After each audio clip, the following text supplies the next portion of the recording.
Are you ready for change? Hit it! That's what I'm talking about. Wait! Okay, now, from the beginning. Hit it, boys.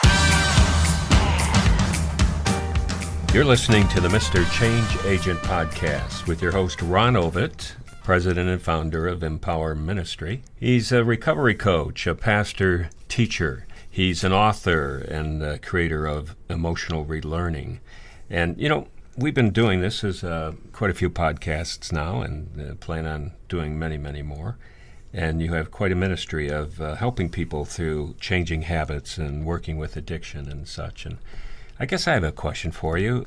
You're a pastor, counselor, a pastor. I mean, many people don't think of ministers or churches getting very involved with this type of thing. I mean, a lot of churches have the AA program and all that kind of thing, but you're talking about real everyday situations here, and I'm sure a lot of the audience is resonating with a lot of what you say.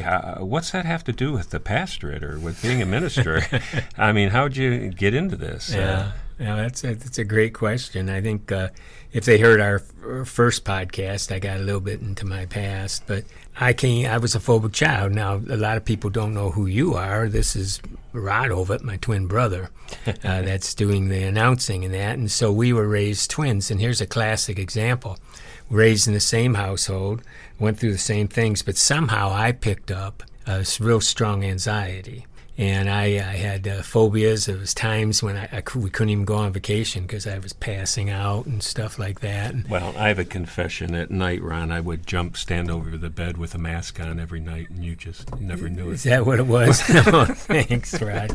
But anyway, so here's a case where I had that. And the trouble with children, a lot of times is that it gets amplified over and over and over again. For example, if let's say a young girl feels that there's body image issues going on. Sometimes it happens more with girls than guys. And they're in school and she feels people are picking on her and stuff like that. And so she sees these two popular girls and she's walking past them, and all of a sudden the one glances at her and then the other looks and they start laughing. Well, who do you think she thinks they're laughing at? Mm-hmm. Her. Now, they could have been laughing about anything, but to her right there at that moment, that reinforced I'm ugly, or I'm this, or I'm that, whatever it is. And so we have this going on over and over again. My anxiety continued, so even a significant moment in my life was when I became a Christian, at 11 years old. And we were very successful in our faith at high school. We talked to people. We had a Christian club. I went on and started the ministry when I was 20. So the ministry was very important to me, and my faith, I believe, helped me with a lot of these issues. But I had some pretty severe anxiety when I was in my 20s and even when I was in graduate school in the 30s that I had to wrestle with. So over time, through studying, counseling and stuff, I was able to overcome some of this. But I've always, ever since I struggled with it because I was in ministry, I wanted to help people with this. To me, Jesus cared about the whole person. I mean, he healed people. And to me, there was no question that this is where people hurt. God cares about this. God cares about these things. And so do I. And the Bible teaches us to bear each other's burdens, help each other. So I have a book called Power Up that they can get online on Amazon that's nothing but scriptural affirmations on all kinds of emotional issues. I try to apply the scriptures where they help. I believe in the prayer. I believe in all that. Now, do you have to, do I force that down people's throats? No, of course not. If you've listened to our podcast, you can see I'm not doing that a lot. Now, I'll be happy to talk about it any time, and there will be times when I'll talk about, well, where's faith fit in here? But I have plenty of other stuff that they can listen to and do that. But I want to address habits, and some of it is just regular teaching, I guess. So, but I do care as a pastor, and I think God cares, and so I'm proud to be able to do this. I want to wax eloquent here as a theologian for a moment, but what's interesting is we've had many talks about this. As you listen to Ron and as you get deeper into his teaching and such, a lot of this, he talks about the brain, a.k.a. the mind. And so did Jesus, and so did Paul. And the Bible is full of illustration and analogies and direct imaging of the mind. We're to renew our mind. It's interesting The Greek word there in the New Testament was nous. And that goes all the way back to Plato and the other philosophers. And their definition of the mind was that ability to see a camouflaged soldier among the rocks or the terrain. So when your mind was that ability to discern and to see things even if they were hidden, that's what they were trying to aspire to. They wanted to see eternal life. They wanted to see God, the image of God. They wanted to better themselves through the mind. That's what Gnosticism or Gnosis knowledge was all about. And so, yeah, Paul, they all talk about the mind and the renewing. Let this mind be in you, which was also in Christ Jesus. And so I just say that just as a preface here, because a lot of what you're talking about, regardless of the religious belief of who's listening here, coming from a Christian standpoint, God covers that. He talks about the brain, and we want you to know that we're fearfully and wonderfully made. Right. And I just marvel the more you talk about the brain and the way it works, what a system. Oh. There's no computer's going to catch up with that for a long time. No, it's incredible. It's the most incredible, complex thing in the universes. It's amazing. I often tell that. I say I live in Chicago, teach in Chicago. I said I can't show you mountains to say how great God is. I can't take you to the ocean and say, boy, look at that, isn't God great? But I can tell you about the brain. You know, that little thing that sits in our head is the most complex, incredible. We are so fearfully and wonderfully made. And the beauty is that the brain, what's so exciting about this, we're knowing more and more how the brain works. And the mind is separate, the mind. And so when we work with the mind, we can actually change the brain. And so it's pretty exciting. So that's kind of what we do here. That's how I got into it. I love to share the spirituality, too, for anyone that's interested. I have plenty of things on spirituality. In fact, I've got a book out on completing the 12 steps. Many people don't complete the 12 steps, and in there I have a whole section on Christian spirituality. Let me put a plug in here. I mean, you can go to Amazon.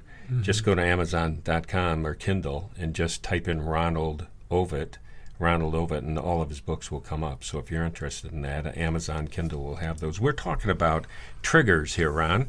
Quickly define a trigger again and continue with the lesson here. Well, okay.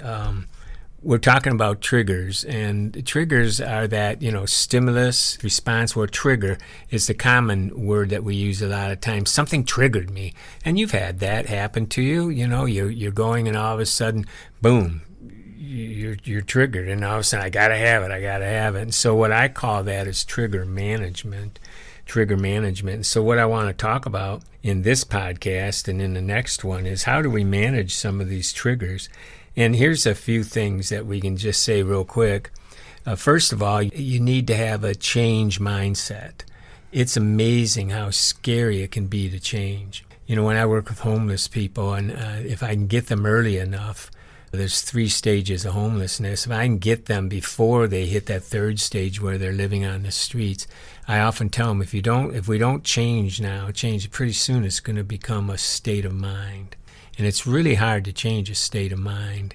And a lot of us have states of minds where it's always been this way, and so it's going to continue. And we need to know that we can change this. Change is scary, but we can change. There's hope today. So we need to say change is good. Change is good. And the goal of this podcast and of Mr. Change Agent, period, isn't to elevate myself. The goal is to help you become your own change agent. You're the hero of this story. You're the one that has to do the change. And I believe that we can help you be your own change agent. So how do we do that? First, be like an inventor. What I love about an inventor is that they don't stop the first time they try, right? Thomas Edison, right? How many, 1,000 times he kept looking for the right filament in the light, So an inventor keeps looking. When it doesn't work, he goes, well, that didn't work. Let me try something else. Or you can be like a detective. I love Sherlock Holmes. There's something about deductive reasoning that excites me. And to manage your triggers, you're going to have to utilize deductive reasoning. You're going to have to look for clues, motive, modus operandi, right? That's cues, stimulus, and response, right? And so you need to hire yourself to really investigate what's going on. And here's the key. You need to be the best detective you can, as if your client's life depended upon it. And with some of these habits, your life is dependent upon it. So you need to figure this out. You need to work at it, and you need to be your own change agent. Here's a saying we have: if nothing changes, nothing changes. And so we need to look for change. And so we'll talk in the next podcast on how do we manage some of the cues. And Okay, you've been listening to the Mr. Change Agent podcast with your host, Ron Ovett.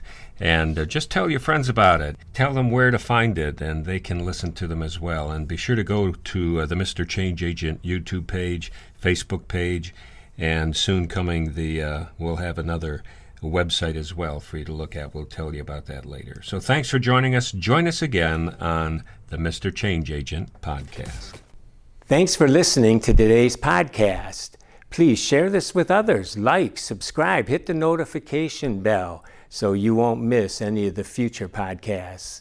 I look forward to seeing you at the same time next week. If you want more information on things that we're doing, you can go to ronovett.com. That's ronovett.com.